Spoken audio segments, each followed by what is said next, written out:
Somebody take the mattress off the old man. My grandfather was pretty good at lighting fires, to the point that during the summer months he probably should have been given a pat down before he left the house to make sure he had no boxes of matches in his pocket. Yeah. I never knew about any of this until about 6 months ago when my dad told me, and a few funny stories and that come out. And I realised something later that I hadn't picked up on before, that was not too far from my house, that had something to do with one of his fire lighting episodes. Apparently, over on the old family property, the main one that my uncle had and lost in the repossession,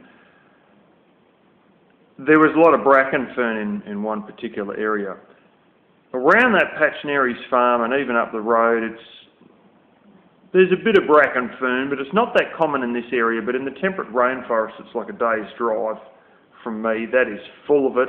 In other areas that are sort of further up the road, a little bit higher altitude, they're full of it as well.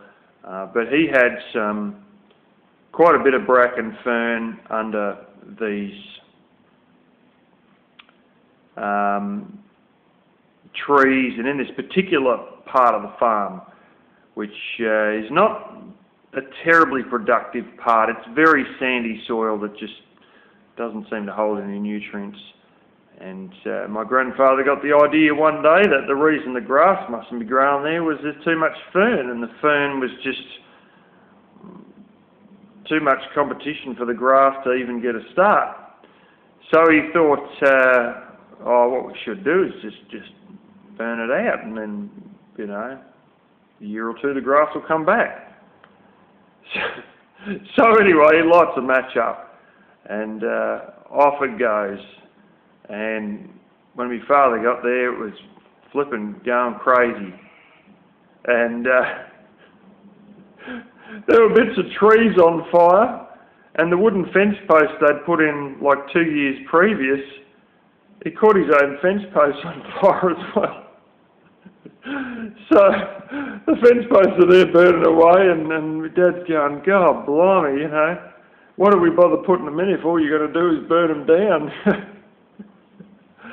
Anyway, that one sort of got sorted out and whatnot, but how many times, my father thought the reason the grass doesn't grow is because the ground's too poor, but, it might be the bracken fern, so I'll just light it up and anyway, and it'll be a bloody windy day or a hot day, and this region I'm in is referred to as the tinderbox, and I've showed video footage of what it's like here in the summer. And one subscriber thought I was in semi-desert, because that's pretty much what it looks like. Well, not exactly like that, but let's face it, during the 2009 drought we had dust storms here, and I should hook up my old computer, and actually I think it's on it is too, it's on an old CD that I burnt off my computer a long time back, and I've got to get that CD and upload it, of the dust storm. And that was the one just, at the window behind me, basically. And,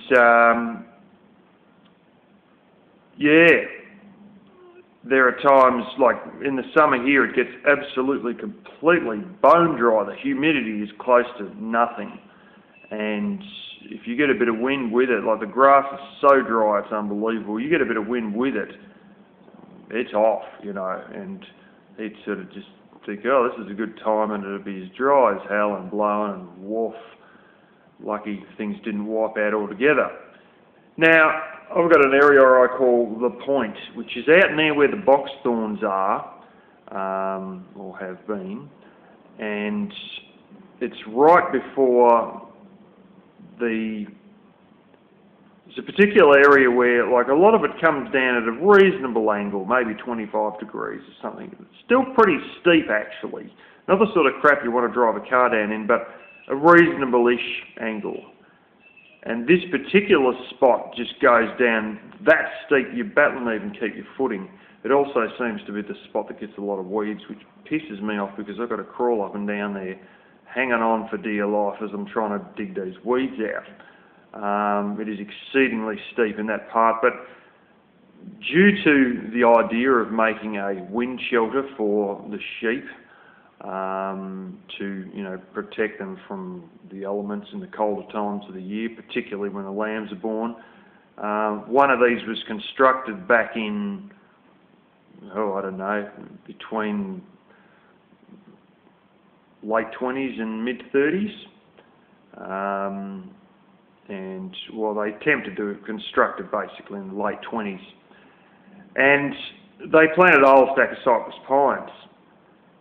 For some reason, the cypress pines around my house, they're either huge or they're all dead, but at a certain size. And my theory is there must have been some sort of a ripper drought that basically killed off half of them. Probably similar to the 2009 drought we had, where things were really bad. And they all tend to be around a particular size. Now, these smaller ones, out in that particular area that I call the point, they all had charcoal on the outside.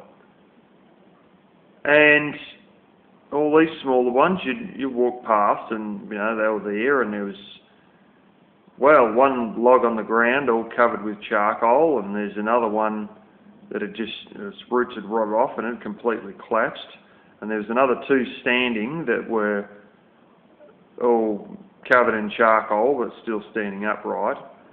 And I sort of used to look at that and think, what's going on there? It's just someone maybe lit a fire or something, I don't know. It wasn't charcoal. The penny didn't drop for a long time. And then my uncle, I remembered years ago when he was alive, he told me, it was probably, back in about 2006, 2007, he mentioned that back in, it was either 1980 or 82, they had a hell of a fire, and he said, Dad just decided he should burn a few things off. He was just trying to burn a few things off on his own, and he lit it up and he didn't tell me, and the next thing it took off. And he said, we tried to get it out, but we said, there was no way we were going to get it out. And he said, I thought, stuff it. So he said, hopped in the car and went flat out into the town to ring the fire brigade. And the fire brigade come out, and if it hadn't have been for the fire brigade that day, we would have been totally stuffed, and it would have taken out, probably my parents' property and maybe other people's places as well. He said we were really up the shit that day, and I thought, this is beyond our control, we can't get it out, stuff it, I'm going to get the fire brigade. And that's what he did. And only just, probably, well, not that long after my father told me about my grandfather's lighting antics did I actually realise that, probably a month or two after he told me, did I realise that would have been from that fire. Because he said we just about burnt the whole, we had almost the whole side of the hill on fire. And these are just over the top of where it goes down and turns into a hill. So what's basically happened is, most of what they burnt was the side of the hill, but some of it was just the top edge, which is why those trees had charcoal on them. I've since cut those up and used those in the wood heater, so I could show you a stump or two, but the stump is only about 3 inches off the ground, so probably no point. But yeah, my father was out, showed me a little trick when you get box thorns. You get